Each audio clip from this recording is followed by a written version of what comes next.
The director of an engineering company is interviewing an applicant for a job. First, you have some time to look at questions 1 to 6.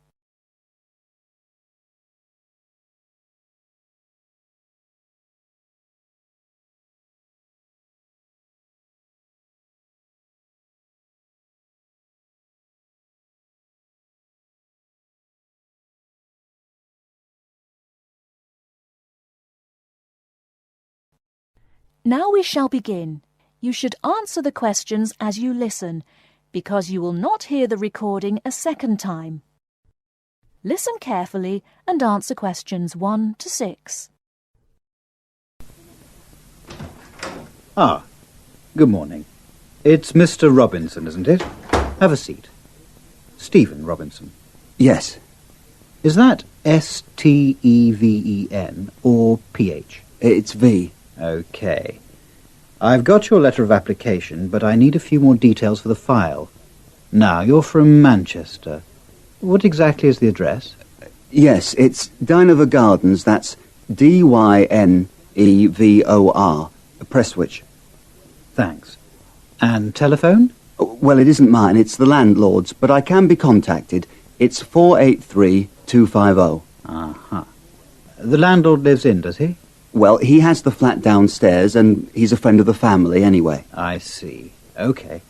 According to your letter, I imagine you were born in, let me see, 1960? 61. Right. And the date? 12th of July. Thank you. And I believe you're married. No, I'm getting married, but not for a few months. Oh, sorry. Well, I mean, congratulations. Is it going to be in Manchester? Well, no, actually. My fiancée's from Wales, so we're getting married in her home village, near Bangor. Oh, how nice. Now, as you know, when you apply for a post with Williams Engineering, we need to find out a few things about both your academic background and more recent work experience, the latter being especially important in respect of this rather specialised position in the area of water management. First of all, A-levels. Yes, I've got 3. Geography, maths and physics. Geography, maths and physics. OK. Before you hear the rest of the conversation, you have some time to look at questions 7 to 10.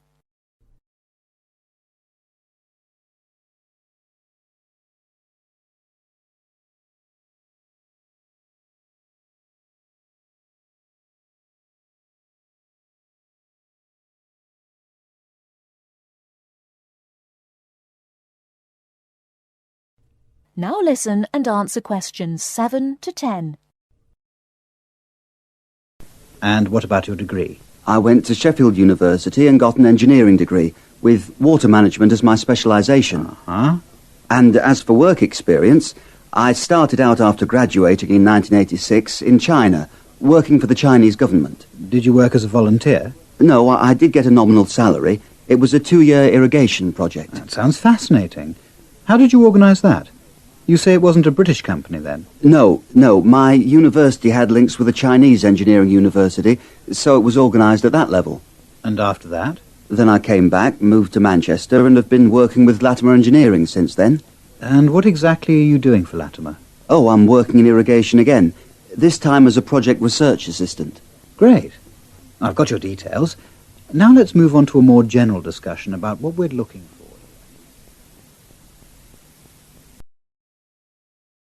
That is the end of part 1. You now have half a minute to check your answers.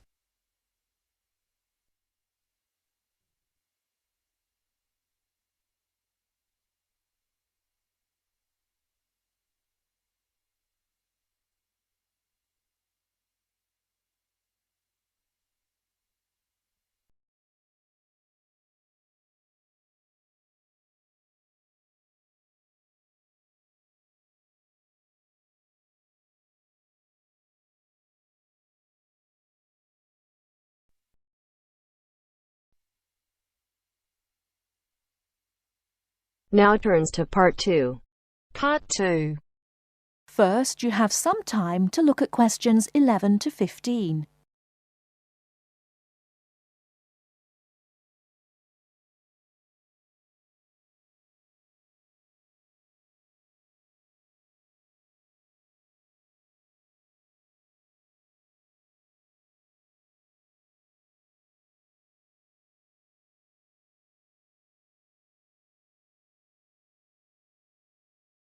Now, listen carefully and answer questions 11 to 15. So, Enrique, have you started your research project on cities yet? I've done a bit of reading around the topic and made a few notes. But, if I'm honest about it, I really haven't done as much as I'd have liked to because I'm finding it a bit difficult. You don't know how relieved I am to hear you say that. I feel the same way. I think the key is to be able to make valid research questions. You're probably right about that. Didn't we have some lectures on how to write research questions? I think it was towards the beginning of the term. Yes, we did. I've got my notes somewhere in this file. I tell you what, why don't we look at the notes together and then try and come up with some research questions? At least that would be a good starting point. Give us some sense of where we're going with this. Brilliant idea. Let's get started. Okay. From what I remember, a good research question is all about knowing from the outset what it is you're trying to find out. Yes. And now that I'm looking at my notes again, I see I've written here that it's to do with understanding and evaluation. So, understanding a particular issue and evaluating any problems around it. And of course, a very important part is not overlooking any research that has already been done. Past research is just as important as what is being done now. It's a bit, I suppose, like looking at the research that's already been done and seeing if it agrees or disagrees with your own ideas. Sure, I hear what you're saying. But to do that properly, you have to have a clear idea in your head what your own research question is. And by that, I mean specific areas you want to focus on. Let's face it, there's so much information out there, and we can't possibly include it all in 2,000 words. Don't remind me. The thought of writing 2,000 words at the moment seems like a huge mountain to climb. I know, but let's try to make a start.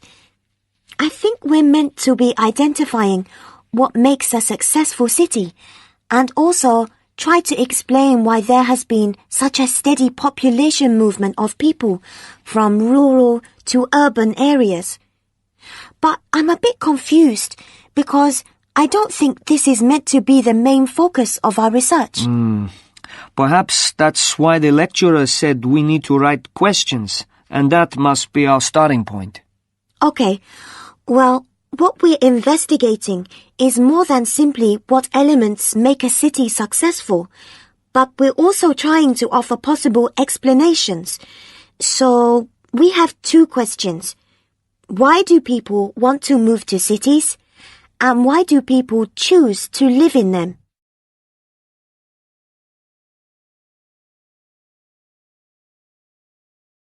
Before you hear the rest of the talk, you have some time to look at questions 16 to 20.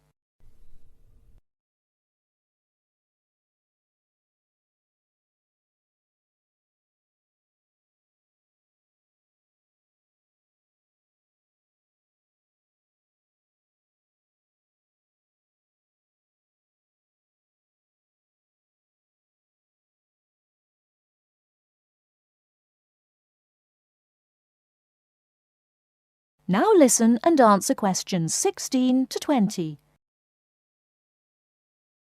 Okay then. I think the first issue concerning successful cities must be the economy. People move to cities for better job prospects, and successful cities are cities that have thriving economies. That's true enough. It does mean that cities can offer good job opportunities, which seems to me to suggest that a city will only be successful if it attracts the right kind of people to work there. What kind of person are you talking about? Well, I suppose I'm referring to the skilled labor force.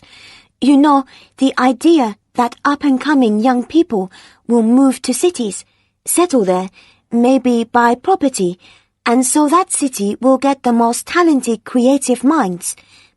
But if a city doesn't offer this, then obviously it will lose out, as university leavers will choose elsewhere.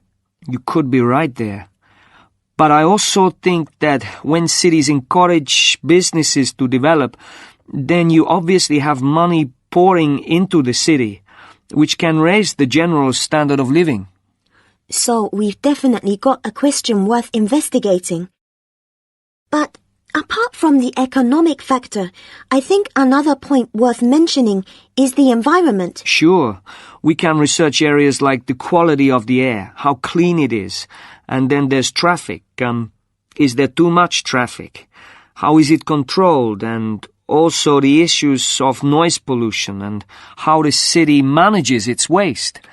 Oh, and I nearly forgot. The environment includes green spaces like parks. Those are all valid points, but I think you've overlooked the whole issue of beauty. Beauty? Are you sure? What's beauty got to do with the environment? Well, don't you think if you were deciding whether or not you would live in a city, your first impressions would be made with your eyes? So, the buildings in a city are really important. If the entire city looks like a concrete jungle, then it's unlikely to make people want to live there, is it? I think successful cities are those which have managed to strike a balance between old buildings and new ones. So, of course, you'd have some buildings reflecting more modern architecture, but others that haven't lost their character and still represent the past. You're right, actually. I've often thought that buildings tell a story. I mean, you can tell the history of a place by looking at the buildings. I know exactly what you mean. And let's not forget that the environment includes cultural aspects. So, for example, what's the cultural life like? For me, a successful city will be attractive because it will have lots to offer, like a good nightlife and a wide variety of places to visit in the day, like museums and galleries, places like that. True, true. My own view is that some cities have an energy about them. They're exciting to be in. And other cities are the opposite. Well, we've covered so much ground here. But I think there's one final aspect we should research. What's that then? The social aspect. Because, let's face it, cities are made up of people. They are. And surely a successful city would be one where there is a sense of community, a place where people would feel safe and want to raise families in. This topic is limitless. That is the end of part 2. You now have half a minute to check your answers.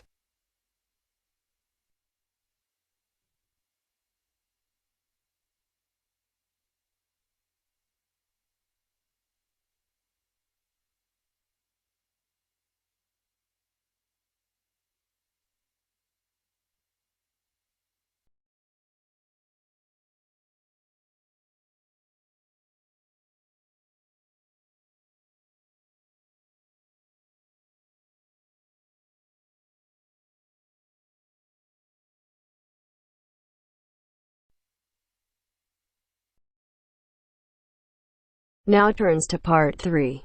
Part 3. You will hear two students discussing a project they have to do as part of a literature course on great books. First, you have some time to look at questions 21 to 25.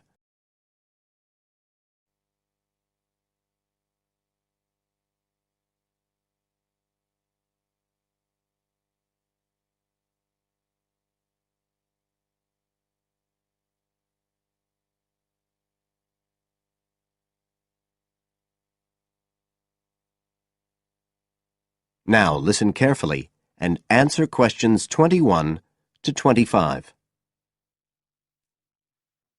Hi, Joey. How are you doing? I heard you were sick. Oh, hi, Olivia.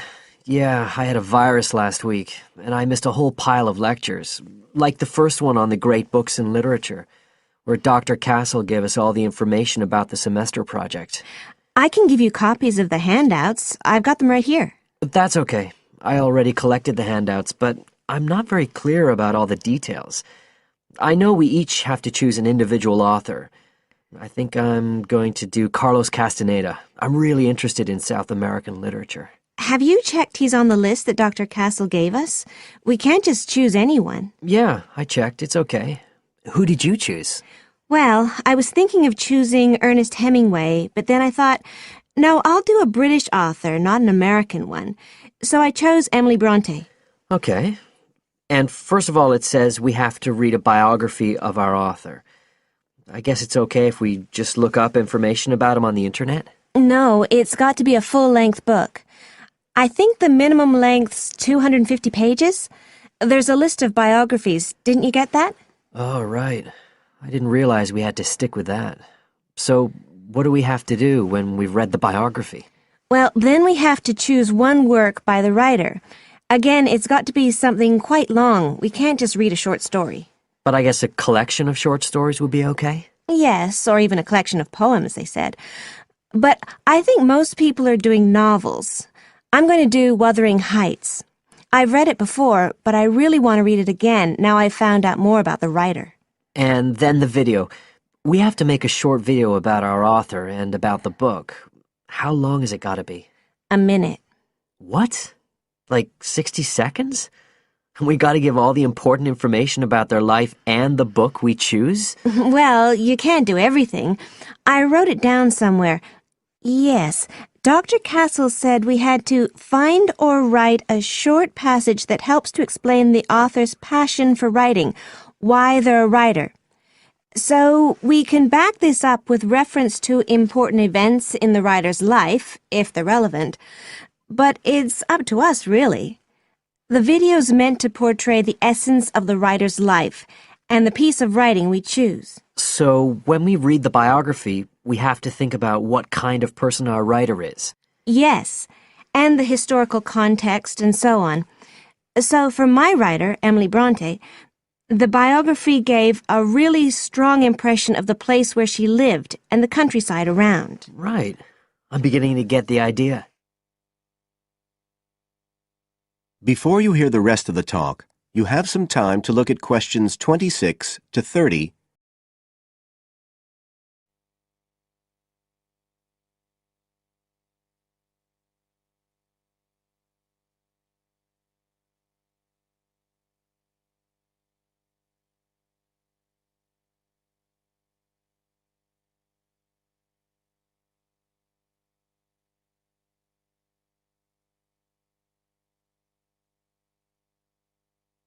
Now listen and answer questions 26 to 30.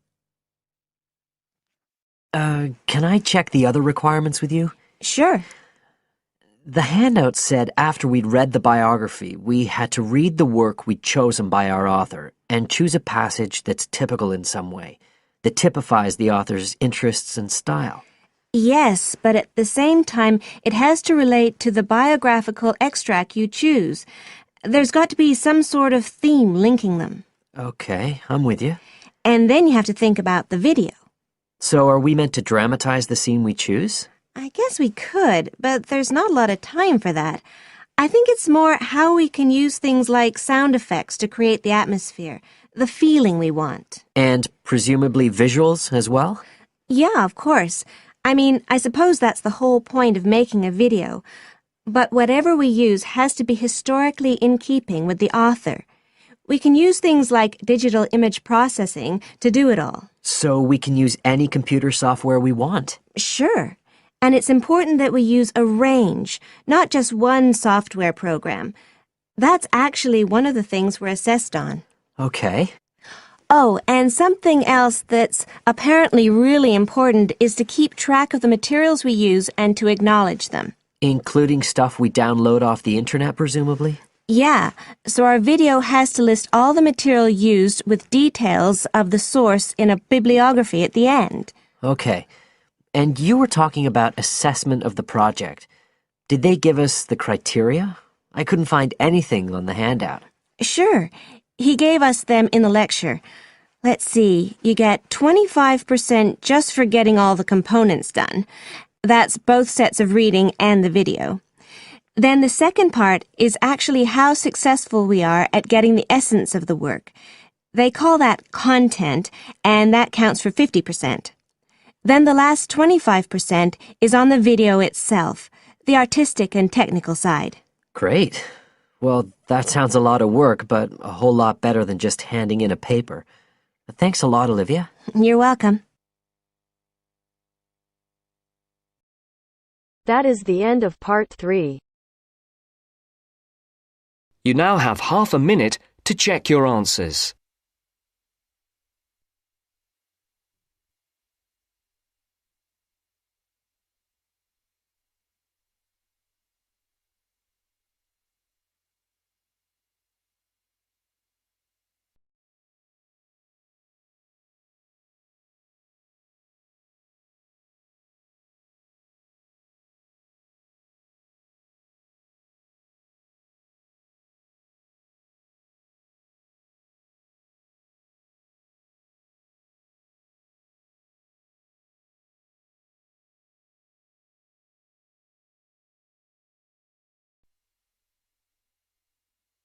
Now turns to part 4.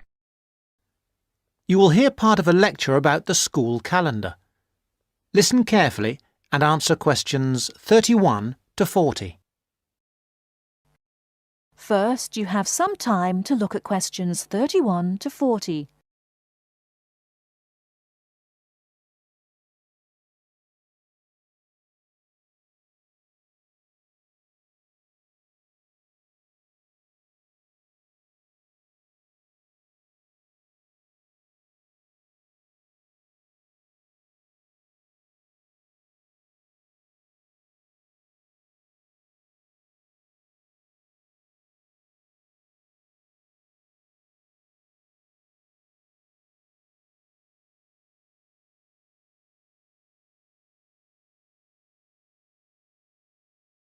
Now, listen carefully and answer questions 31 to 40. So, having seen that the 6-term system has passed the test of cost-effectiveness, we can move on to the educational aspects of this arrangement. Firstly, all the terms would be approximately the same length. Instead of terms up to 13 weeks, which we have now, there could be a repeating pattern of 7 weeks of term time plus 2 weeks of vacation. This would be repeated 6 times per year. How does this affect the effectiveness of the educational provision? The most noticeable result would be that the very long summer holiday would be reduced in length. This byproduct of the 6-term system could be beneficial. There's plenty of evidence of huge learning loss by pupils during the summer holidays. By learning loss, we mean the amount that pupils forget or lose during a holiday break. Ashley carried out a number of analyses which showed this conclusively. He investigated 39 studies examining the effects of summer holidays on standardized test scores. His analyses indicated that summer learning loss equaled 2 weeks to 7 weeks of instruction. On average, children's test scores were 3 weeks lower than when they left school in the previous term. He also found differences in the learning loss effect according to subject. The subjects he analysed were reading, writing and maths, and he found that the effect was greatest in maths and reading. Furthermore, although all social groups experienced roughly similar learning loss in the field of maths, the studies found that disadvantaged children showed even greater losses in reading skills. So, the problem of learning loss in traditional schools is clear. However, the results of studies into the 6-term system and learning loss are ambiguous. Marchmont found that pupils in 6-term schools maintained their test scores after the shorter holiday period. This is certainly an improvement on the traditional system where, as we have seen, pupils perform worse after the summer break. Benson, however, found no differences between those in traditional schools and on the 6-term schedule.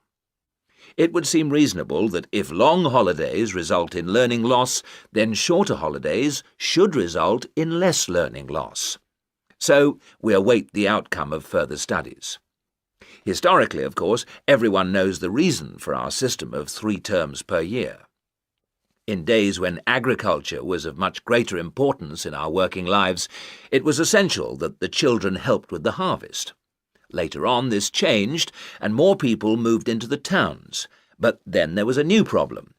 Before air conditioning, it was very impractical to try to teach children in the summer months. Nowadays, that's no longer a barrier. One way of providing something different is the summer school. Here, there is a completely different kind of educational provision. Cooper and others investigated 93 summer schools and the results they achieved. They all had a positive effect on learning. Most summer schools, of course, have small classes, and class size was shown to have a positive effect. Additionally, summer school children usually benefit from a great deal of parental support, not least because payment of fees is involved, and this, as so often, was shown to produce very good outcomes. Results were most impressive, in maths in general. That is the end of part 4. You now have half a minute to check your answers.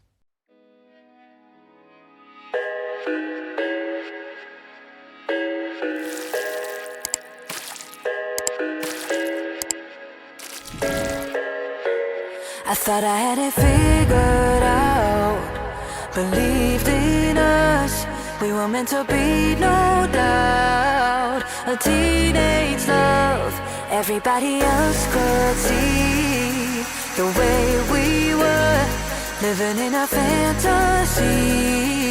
When I kiss her, I